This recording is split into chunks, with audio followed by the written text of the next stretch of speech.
This was the most jam-packed episode of Kingdom Season 6 by far. Shin both looks and sounds amazing this episode, and witnessing Oki's glaive in actual high quality was absolutely hype. Although if I was there and he did that to one of my boys, I'll just put it this way. The amount of sweat I produced would have put even Shobun-kun to shame. I'm so happy with the adaptation they're giving this arc though. It seems like ample resources are being given to animating the characters we know and love most. No Zhao soldier is catching a break this season, and that scene with Yotanwa was one of the most epic scenes in the entirety of Kingdom, and Yotanwa herself by far is the fiercest general that we've ever seen in this anime. But despite that, you can call me Yotanwa's blade because only she could pull me out. Last episode ended by teasing Yotanwa's way of fighting. The fact that she always overpowers her enemy head on. But what does that even mean? What a cliffhanger. This episode begins by giving us a clue to that answer. Yotanwa does nothing but ride to the front of her army, and the entire mountain people go nuts when they see her. Herein lies our answer. She calls Zhao's war cry a joke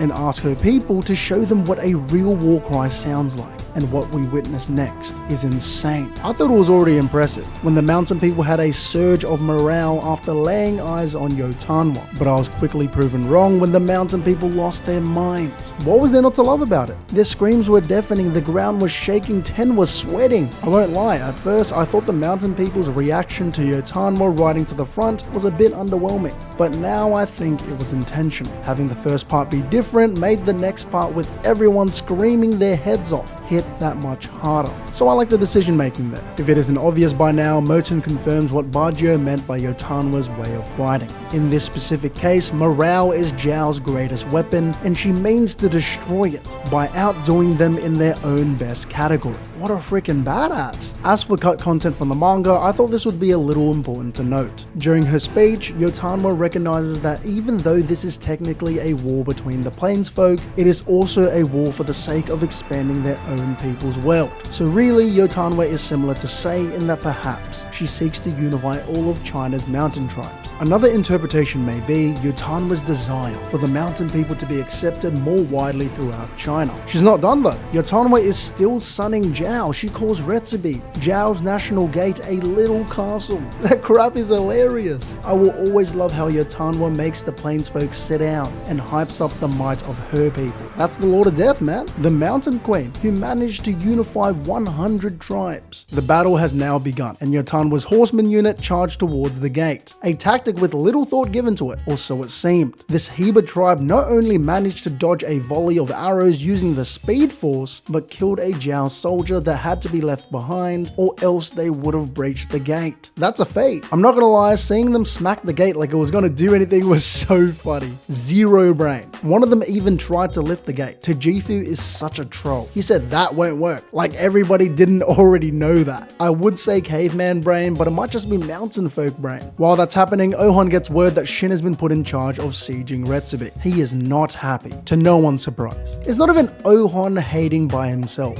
His entire unit is in on it too. These boys do not want to see Shin eat. To be honest, I'm sure Ohon does want to see Shin eat. He's just a tsundere about it. His excuse for leaving to go see Shin fight was to confirm the intentions of Supreme Commander Osen. Alright buddy, just say you want to kiss him already. Back to the siege of Retsubi, a little Bajio aura farm never hurt. A little funny moment between Shin and Yotanwa also never hurt. Bro was trying to say Yotanwa was nothing but a pretty face before she snuck up on him and had him screaming like a little girl. These type of moments are undefeated. It is finally time for the Bobros to have their moment. Bajio's unit is heading up the ladder, so victory is surely near. He just needs backup. So who else but the Bobros to step up? Side note before we continue, the anime does a much better job of consistently showing Shin holding Oki's glaive than the manga. I thought that was pretty cool. Anyway, them boys are sweating buckets. When the Bros said they were too close, I thought it was like a, damn bro, y'all not even gonna handicap us? Like some type of confident boast. I was wrong. They're actually scared. It makes sense. They haven't shot real people. It's getting ridiculous though. These boys are on their knees. Pause. Head down in fear the Choker tribe is carrying right now. Turns out their fear was more human than we thought. It is because the enemy's faces can be seen too well. Some people might argue that it's a stupid fear since it's war, but counterpoint, these are the youngest Heishin unit members. Taking a human life is not something to brush aside, on top of them being young and inexperienced. Who else but the older brother Jin to get a grip first? The best thing about his character is not overcoming his lack of bravery or his shaky hands alone, but accepting it. The most human thing about him is despite not being as brave as he thought going into war, despite his hands shaking uncontrollably, Jin knows that is no reason not to move forward with all he has. It's why they joined the Heishin unit in the first place, because to them the unit is like an arrow shot without hesitation. Jin's brain is now back. He knows that every second they waste is another second that the enemy arrows are killing their comrades. So he locks in and starts frying. I'm liking the increased gore and less censoring compared to the past seasons. A shot in the eye here, a shot in the mouth there, pause. A shot right to the middle of the dome. This is why a master archer is so broken in Kingdom. See how we weren't talking about Tan? Bro is selling. Though he eventually does start shooting, he misses 4 shots in a row before breaking down in tears and falling to his knees for the second time. Look at his big friendly giant looking ass. All that trend for what? If I'm being for real though, Tan got hella potential. You're telling me every arrow pierced a brick wall? He had to be nerfed here already, and he just got introduced. It's okay because a little Jin aura farm never hurt, and I'm here for it. He said, little bro, I'ma show you how it's done, and hit 10 shots in a row. This frees up Bajio to finally get on top of the wall and do what? You guessed it, start farming again. Shameless. He Loki deserves to. Bajio solos the Retsubi soldiers. I thought the gore was already on point during Jin's performance, but it was even more beautiful here. Not to mention the animation itself was beautiful. Who would have thought that we'd get to see heads getting split open and skulls being crushed, coupled with smooth, fluid animation? I have to keep praising it. It's so smooth. Seeing Bajio kick the crap out of all these Retsubi soldiers by himself with clean quality is already a trait, but the running animation is clean too. I have full faith in Studio Signpost eventually getting to that 1000-year Blood War quality in season 20. This next moment might be small, but builds upon something that I really enjoy about the Yotanwa army, their versatility. This episode alone, we've already seen a horseman unit that nearly breached the gate in the first charge, an archer unit that was able to take out multiple soldiers with ease, and an infantry unit that was able to get past the wall's defense with a single ladder. But that isn't enough for Yotanwa. The city gate was opened in a matter of seconds because of a scouting unit that was able to sniff out where the controls were. That might be the most impressive part, but it's also cool to know that these guys can handle a few guards if needed as well. Combining all these versatile tribes together, the Yotanwa army was able to breach Retsubi at an unprecedented speed. This episode is showing exactly why I think she has the best army. The Yotanwa army may have been cooking this entire time, but we can't forget, the Heishin unit was also assigned to conquer this city, and the job is only halfway done. It's their turn. We first look at our rookies. They had one job. Kanto even reminds them, and still, one of them, this idiot, dies immediately. I couldn't help but laugh at how fast he got himself killed. To make it worse, because of their squad instantly losing a member, the squad leader lost his life too. Lucky Kanto, Sugen and his sword unit arrived just in time to save his life. He's such a good senior though. Sugen's like, even though I saved your ass and you have potential, you're still a bum. It's tough love, but I like his main message. In war, especially for his first battle, all that should matter to Kanto is staying alive. That's how dangerous war is. So surviving is already a feat in itself. I like that. Side note, once again, the anime surpasses the manga by giving us an actual good visual into Sugen's subordinates. Sujun is looking like Hyoen and Ryuto had a baby. Back to the battle at hand, Denyu just got his ass beat by some special Zhao cavalry unit. Y'all smell that? It smells like a feat waiting to happen. These rookies are out here looking like sweat bunkun, treating these Zhao soldiers like they're some monsters under the bed. But Sugen ain't having it. He throws a mean lob to Shin. Y'all better calm down. We have Shin on our side, who then cleaves this supposed Zhao superstar in twain. Again, the reduced censoring and added gore are fantastic. This is what we've been waiting for. Shin shedding huge amounts of Zhao blood with Oki's glaive in hand is too satisfying. What timeline is this? The Kingdom anime